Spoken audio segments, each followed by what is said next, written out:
कालू कौआ जंगल के स्कूल में प्रिंसिपल था। उस स्कूल में लाडो चिड़िया और मीनू मौसी बच्चों को पढ़ाती थी। लाडो चिड़िया के ऊपर स्कूल की और एक जिम्मेदारी थी, जंगल के सभी बच्चों को स्कूल में लेकर आना, उसकी छुट्टी होने के बाद उन्हें वापस अपने अपने घर लाकर छोड़ना। बच्चों को स्कूल में ले जाने और ले आने के लिए लाडो को स्कूल की तरफ से एक स्कूल बस दी गई थी जो हवा में उड़ती थी।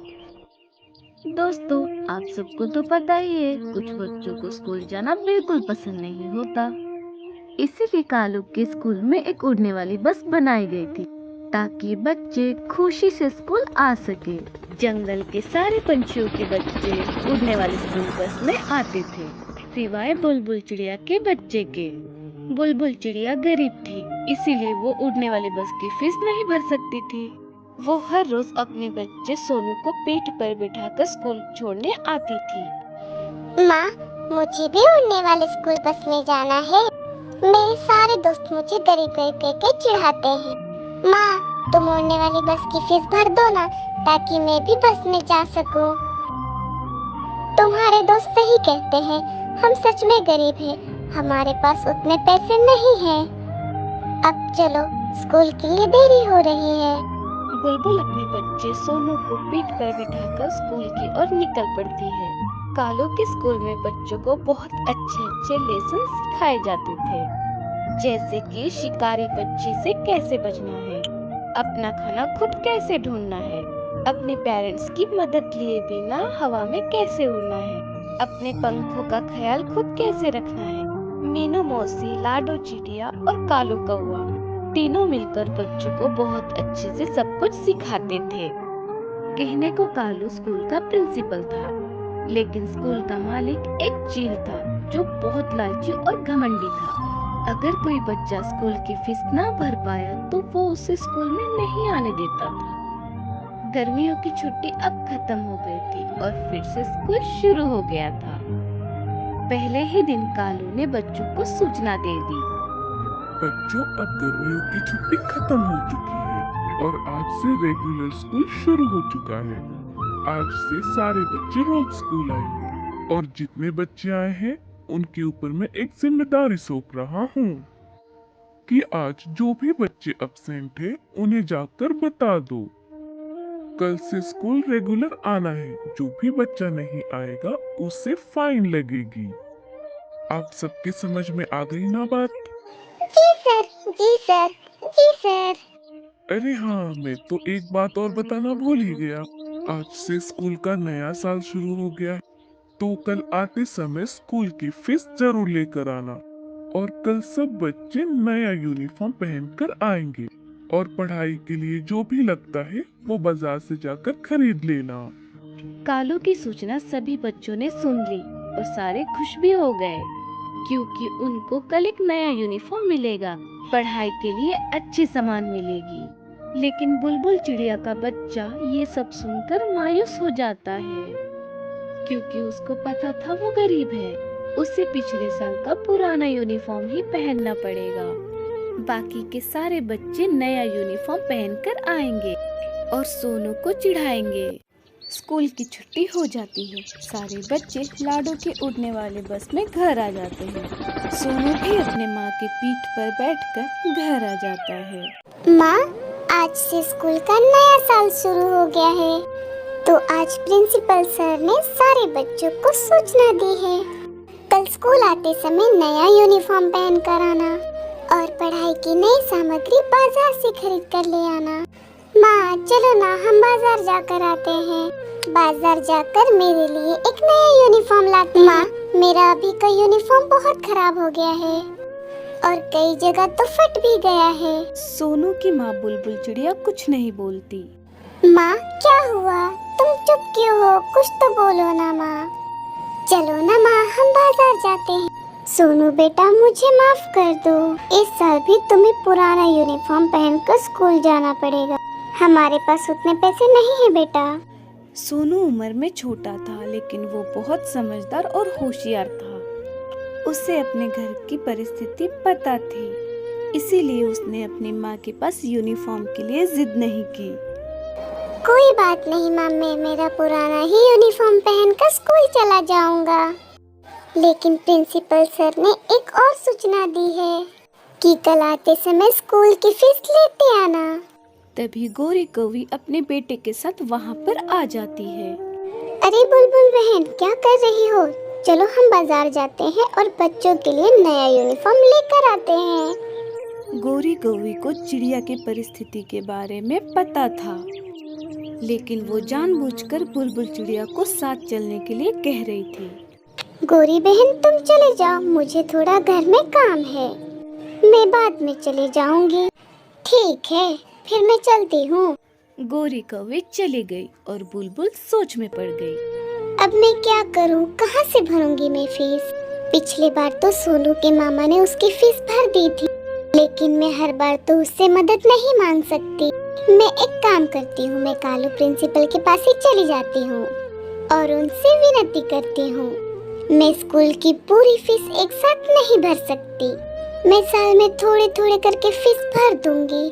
सोनू बेटा, मैं थोड़ा बाहर जाके आती हूँ, तब तक तुम घर में ही रहना, अकेले बाहर कहीं मत जाना। मैं जल्दी ही घर वापस आ जाऊंगी। ठीक है माँ। बुलबुल चिड़िया सोनू के स्कूल में आ जाती है। कालू प्रिंसिपल अपने कैबिन में ही था। बुलबुल प्रिंसिपल के कैबिन में आ जाती है। अरे बुलबुल बहन, अंदर आ जाओ, बताओ कैसे आना हुआ। बुलबुल चिड़िया अपनी सिचुएशन कालू कौवे को बताती है। बुलबुल बहन, मैं तुम्हारी परिस्थितियों के बारे में जानता हूँ। तुम एक काम करो, तुम सोनू की फीस साल में कभी भी भर सकती हो। कालू और बुलबुल की बातें चुपके से मीनू मौसी सुन रही थी। आपका ये एहसान मैं जिंदगी भर नहीं भूल पाऊंगी। अब मैं चलती हूँ, सोनू घर पे अकेला है। आपको तो पता ही है, जंगल में शिकारी पंछी घूम रहे हैं। तुम चिंता मत करो, तुम निश्चित होकर घर चली जाओ। जैसे ही बुलबुल कैबिन के बाहर आने लगती है, मीनू मौसी वहाँ से निकलकर सीधा चिल के पास आ जाती है, जो उस स्कूल का मालिक था। अरे मीनू मौसी, आइए, बताइए आज अचानक से कैसे आना हुआ। जी सर, क्या बताऊँ मैं आपको। स्कूल में आपकी गैर हाजिरी की वजह से आपकी पीठ पीछे कालू कौवे ने स्कूल को धर्मशाला बना दिया है।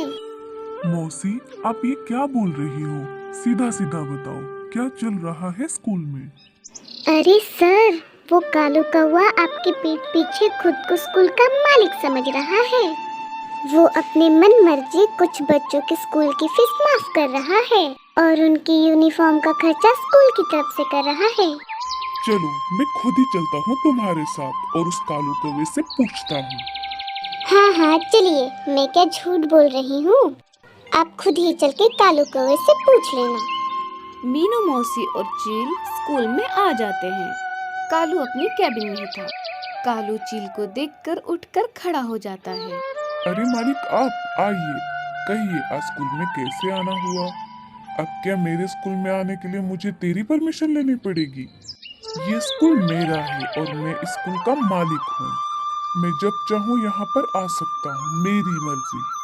अरे मालिक, आप तो बेवजह ही गुस्सा हो रहे हो। मैं तो ऐसे ही पूछ रहा था। सुना है तुम मेरे पीठ पीछे अपनी मर्जी से ही स्कूल चला रहे हो। आप कहना क्या चाहते हो मालिक? मैं कुछ समझा नहीं। तुम्हें क्या लगता है मैं स्कूल में नहीं रहता हूँ तो तुम मेरे गैर हाजिरी में खुद को स्कूल का मालिक समझ रहे हो? मुझे घर बैठे बैठे हर रोज सारी खबर मिलती रहती है कि स्कूल में क्या चल रहा है। अरे मालिक, आप ऐसा क्यों कह रहे हो? मैंने ऐसा क्या किया? मेरे कान पर यह खबर आई है तुम बच्चों की स्कूल की फीस माफ कर रहे हो और उनकी यूनिफॉर्म का खर्चा स्कूल के फंड से लगा रहे हो। मालिक, आपको कुछ गलतफहमी हो गई है। एक बार के लिए चील को कालू कौवे की बात सच लगने लगी, लेकिन मीनू मौसी ने तो ठान लिया था कालू को स्कूल से हटाना है और खुद स्कूल की प्रिंसिपल बनना है। इसीलिए कालू की बातों को बीच में रोकते हुए मीनू मौसी बोलने लगी। अरे अरे, कितना झूठ बोलोगे? बुलबुल के सामने तो तुम कुछ और ही बोल रहे थे, और मालिक जब खुद यहाँ पर आए हैं तो तुम अपनी बातों से पलट रहे हो। मालिक अब ये साफ साफ झूठ बोल रहा है। मैंने खुद अपने कानों से सुना है और आंखों से देखा भी है। कालू ने हाल ही में स्कूल ज्वाइन किया था और अपनी समझदारी की वजह से चिल ने उसे प्रिंसिपल बनाया था। लेकिन मीनू मौसी जब से स्कूल बना था तब से स्कूल से जुड़ी हुई थी। कालू की सारी बातें सच होते हुए भी चिल ने मीनू मौसी के झूठे बातों को सच मान लिया और कालू कौवे को स्कूल से निकाल दिया। चिल ने मीनू मौसी को स्कूल का नया प्रिंसिपल बना दिया। मीनू मौसी खुशी से पागल हो रही थी, लेकिन उसकी खुशी ज्यादा देर तक नहीं रहने वाली थी। वो कहते हैं ना दोस्तों, ऊपर वाले की जब लाठी चलती है तो आवाज नहीं होती। मीनू मौसी को उसके किए की सजा मिलने वाली थी। चील ने कालू कौवे को तो निकाल दिया, लेकिन उसके साथ साथ बुलबुल चिड़िया के बच्चे को भी स्कूल से निकाल दिया। दोस्तों, आपको तो पता ही है, जब स्कूल शुरू हो जाता है तो साथ ही साथ बरसात का मौसम भी शुरू हो जाता है। प्रिंसिपल होने के नाते मीनू मौसी पर स्कूल का बहुत वर्कलोड था। स्कूल की छुट्टी होने के बाद भी मीनू मौसी को स्कूल में ही रुकना पड़ता। जंगल में अभी 2 दिन से जोरदार बारिश थी, तो इसी वजह से स्कूल को छुट्टी दी गई थी। लेकिन मीनू मौसी को बारिश में भी स्कूल में आकर काम करना पड़ता। स्कूल पहाड़ी इलाकों में था, इसीलिए जब बारिश आती तो सारा पानी स्कूल के मैदान में ही भर जाता। लेकिन इस साल बारिश कुछ ज्यादा ही थी। ऐसे ही मीनू मौसी स्कूल में देरी तक काम कर रही थी और बाहर जोरदार बारिश थी। बारिश इतनी तेज थी कि सारा पानी मैदान में ही भर गया। धीरे धीरे पानी जमा होते हुए क्लासरूम में घुसने लगा। मीनू मौसी को पता ही नहीं चला कि पानी कब स्कूल में फैल गया। अचानक से एक टुकड़ा आया और मीनू मौसी के कैबिन के पास जाकर अटक गया। मीनू मौसी जोर जोर से चिल्लाने लगी, अरे कोई मुझे बचाओ, मैं डूब रही हूँ। गौरी कौवी अपने बच्चे के साथ घर की तरफ लौट रही थी। तभी मीनू मौसी ने गौरी को आवाज लगाई। गौरी बाहर से ही मीनू मौसी को देख रही थी। अरे देख क्या रही हो, मुझे बचाओ। हाँ हाँ, बड़ी आई मदद मांगने वाली। मैं क्या खुद इस पानी में डूब जाऊँ? मेरे क्या बाल बच्चे नहीं हैं? हटो, मैं तो चली अपने घर।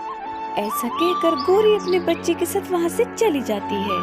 तेज बारिश में बुलबुल चिड़िया अपने बच्चे सोनू को लेकर अपने घर की ओर लौट रही थी। सोनू ने मीनू मौसी की आवाज सुन ली। अरे माँ, लगता है कोई मुसीबत में फंस गया है, हमें जाकर देखना होगा। उन्होंने देखा कि मीनू मौसी कैबिन की तरफ फंस गई है। अरे बुलबुल चिड़िया, देख क्या रही हो, मुझे बचाओ। हाँ हाँ मीनू मौसी, मैं अभी तुम्हें बचाती हूँ। बुलबुल चिड़िया मीनू मौसी को बचाने की कोशिश करने लगी, परंतु वो लकड़ी निकालने में असफल हो गई। रुको मीनू मौसी, मैं मदद के लिए किसी और को बुला कर लेकर आती हूँ। बुलबुल ने कालू कौवे और सुंदर उल्लू को बुलाकर लाया। तीनों ने मिलकर वहाँ से लकड़ी हटा दी। मीनू मौसी कैबिन से बाहर आ गई और उनकी जान बच गई। तुम्हारा बहुत बहुत शुक्रिया बुलबुल चिड़िया, तुमने अपनी जान दांव पर लगाकर मुझे बचाया है। अगर तुम ना होती तो मैं इस पानी में डूब ही जाती।